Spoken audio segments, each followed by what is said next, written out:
आप सभी को मेरा नमस्कार।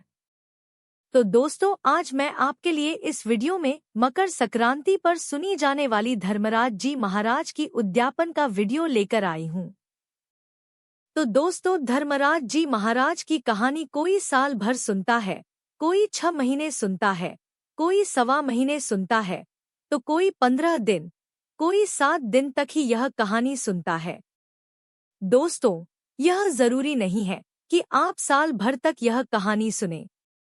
आपके जैसी श्रद्धा और सामर्थ्य हो वैसे आप धर्मराज जी महाराज की कहानी सुन सकते हैं, क्योंकि धर्मराज जी महाराज श्रद्धा और भावनाओं के भूखे हैं, ना कि आपकी धन दौलत के लिए। इसलिए आप यह कहानी अपनी श्रद्धा और सामर्थ्य के अनुसार सुन सकते हैं।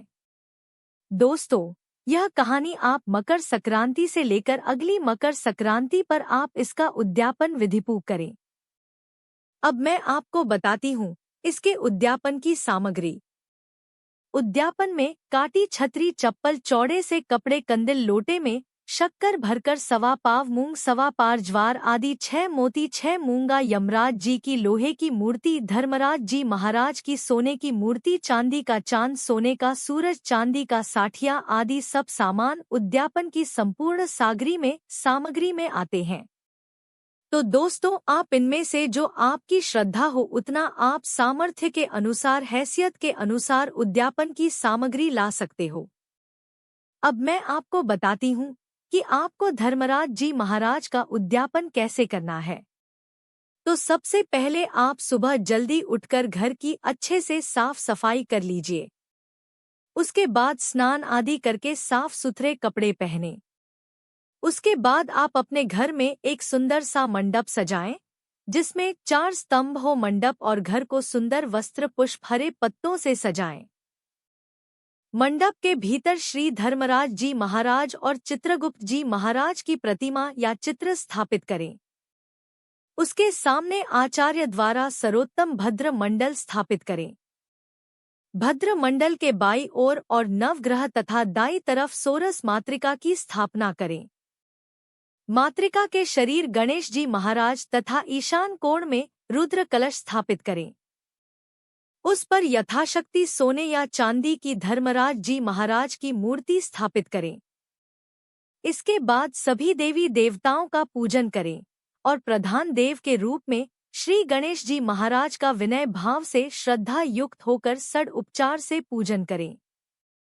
आचार्य या ब्राह्मण द्वारा गौरी नवग्रह के निर्मित हवन और ग्रह शक्तियां अपनी सामर्थ्य के अनुसार करा सकते हैं। धर्मराज जी महाराज को आहुति देते समय इन मंत्रों का उच्चारण करें। ओम यमः नमः स्वाहा, ओम धर्मनाज नमः स्वाहा, ओम मृत्यु नमः स्वाहा, ओम अंतकाय नमः स्वाहा, ओम ओल कालाय नमः स्वाहा, ओम ओम सप्ते स्वाहा, ओम सुओम नीलक काम स्वाहा, ओम चित्रगय स्वाहा, ओम चित्रगुप्ताय स्वाहा। इन मंत्रों आहुतियों की आवृत्ति करें। खीर और मावे से लक्ष्मी होम करें। पंचलोकपाल और 10 लोकपाल की पूजा कर पूर्ण आवृत्ति करें।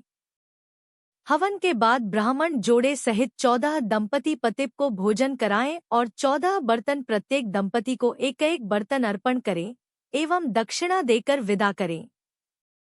ब्राह्मण को धर्मराज जी महाराज की सोने या चांदी की प्रतिमा, गौ, अन्न, वस्त्र आदि देकर अभिवादन करें। उसके बाद उपवास एक समय भोजन करते हुए अपने बंधुओं को भी भोजन कराएं। इस कार्य के एक दिन पहले रात को आप मकर संक्रांति से ठीक एक दिन पहले आप चाहे तो धर्मराज जी महाराज की कथा का व्रत कीर्तन करते हुए एक दिन पहले आप रात्रि जागरण भी रख सकते हैं। जो मनुष्य इस प्रकार धर्मराज जी महाराज की कहानी का विधि पूर्वक उद्यापन करता है, उसे कथा के पूर्ण फल की प्राप्ति होती है और धर्मराज जी महाराज उस व्यक्ति पर प्रसन्न होकर सदैव उसकी रक्षा करते हैं। वह मनुष्य धर्मराज जी महाराज की कृपा से दीर्घ आयु प्राप्त करता है। उस व्यक्ति का धरती पर ज्यादा दिनों तक बसेरा रहता है। वह इस धरती पर सुख से पुत्र पोत्रों सहित जीवन यापन करके अपने समस्त पापों से मुक्त हो जाता है। धर्मराज जी महाराज उसके सारे पाप अपने अंदर समा लेते हैं और उसे धरती की यातना से मोक्ष की प्राप्ति हो जाती है। वह व्यक्ति स्वर्ग परलोक को प्राप्त करता है। तो यह थी धर्मराज जी महाराज की संपूर्ण विधि पूर्वक उद्यापन। तो दोस्तों, आज का वीडियो आपको कैसा लगा आप हमें कमेंट बॉक्स में बताइए और धर्मराज जी महाराज की जय लिखना मत भूलिए। साथ ही अपने दोस्तों और रिश्तेदारों को इसे ज्यादा से ज्यादा शेयर करिए ताकि वह भी इस वीडियो का लाभ उठा सके। तो सभी प्रेम से मिलकर बोलिए धर्मराज जी की जय।